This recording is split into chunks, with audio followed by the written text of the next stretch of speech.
Welcome back to Good Morning Maine. We're here with Matt Bishop from the Bangor Historical Society. Matt, thanks for joining us today. Hey, thanks for having me on again. Of course. So you're here to talk about, there's a cool event for volunteers going on Tuesday, right? Yeah, Tuesday night from 5 to 7, we're opening up the Hill House to have volunteers or prospective volunteers to come in and learn volunteer opportunities as part of tour guides, house docents, but also we're looking on always filling up some of the committees that we can have to help support the Historical Society. Yeah. We're getting to that point where we got a lot of tourists coming up, and to have the Hill House open again, so it's a great time just to have a little meet and greet, very informal.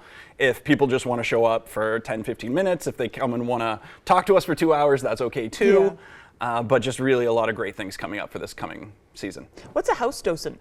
Before we move on, so a house docent is a tour guide, but they will guide the visitors through the house itself. Okay. So kind of a fancier name than just a tour guide. Gotcha. It's simple enough. No, I mean, I was struck by the diversity of opportunities for people who'd be looking for this. I was interested. You guys need somebody to garden and do general just like groundskeeping as well. It seems like that was the case. Yeah. We'll take any and all, anybody that's willing to help out. We have a nice little piece of property right on corner of Union and High Street. There's a lot of big trees right around, so we're always cleaning up and just to get the gardens really where they need to be for the year for all of the guests to come and enjoy. Gotcha. What is the mission of the Bangor Historical Society? I think we know what it is, but what's the purpose of something like this? The official mission is to protect, preserve, and share the history of Bangor in the region. But I mean, to really bring it down to it, it's sharing those personal stories. Like anybody can really talk about the specifics and reading from the history books, but it's kind of having those, oh, you know, I've lived in Bangor for 30 years, I have stories to share.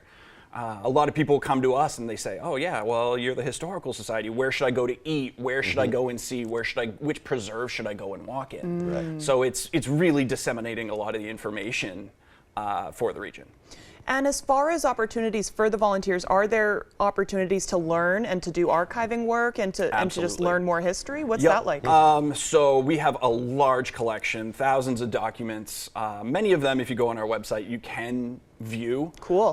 But just a small percentage have been able to been scanned and put in, and transcription is something when we talk about it's very difficult because of not all of us can read cursive extremely well anymore. Or even just the old print newspapers. Yeah, it's so hard to see. So scanning projects for photos and for documents.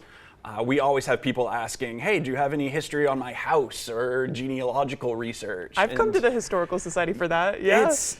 You never know what people are going to be asking. I had a gentleman that called the other day and was just like, I think I found another one of Bangor's older racetracks. Wow. So I haven't had a chance to delve into it yet, but it's just like, okay, I'm putting that on my list to do because that's really cool if it's still surviving. And there's just so much of history in this area. I mean, our city is just really, really blessed for, I mean, being as old as it is, but to just have all of the cool things that's happened over the years. Absolutely. I think it's always good to remind people Bangor was the lumber capital of the world. We were the lumber capital. Right.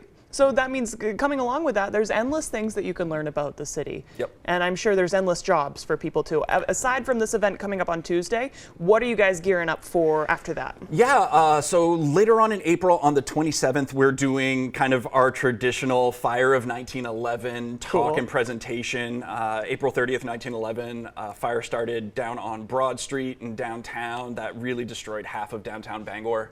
And as we walk through it now, you see a lot of buildings rebuilt in 1911, 1912, and 1913, so it tells us how we got there from here. That one's going to be over at Rise, co-working and collaboration space located right on Main Street. Another really historical building because it's an older house, but it's also one of those buildings that's been a bunch of different restaurants and other organizations. A lot of people will remember it as the old Seguino's building.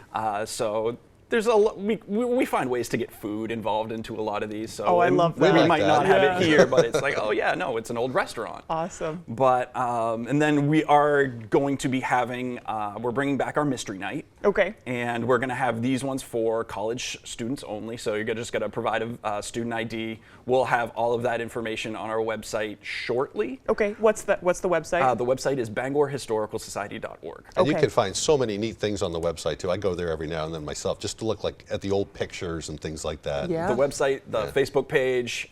We are on Instagram now, so Awesome. whichever your social media preference is, you can definitely see some great pictures, some great facts.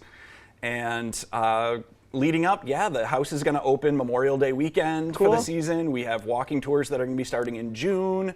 And some other really big events. I'm not at liberty to say what it is yet, but we have a big signature event planned for the fall. Good. Just a And tease for that. It looks a like we're running out of lot time. coming in. We're running out of time, so we'll have to have you back for that stuff. But Happy Matt, to come back. Thank you for joining us this morning. Thank you. Of course, we'll send it over to Devin Biggs for our full weather forecast.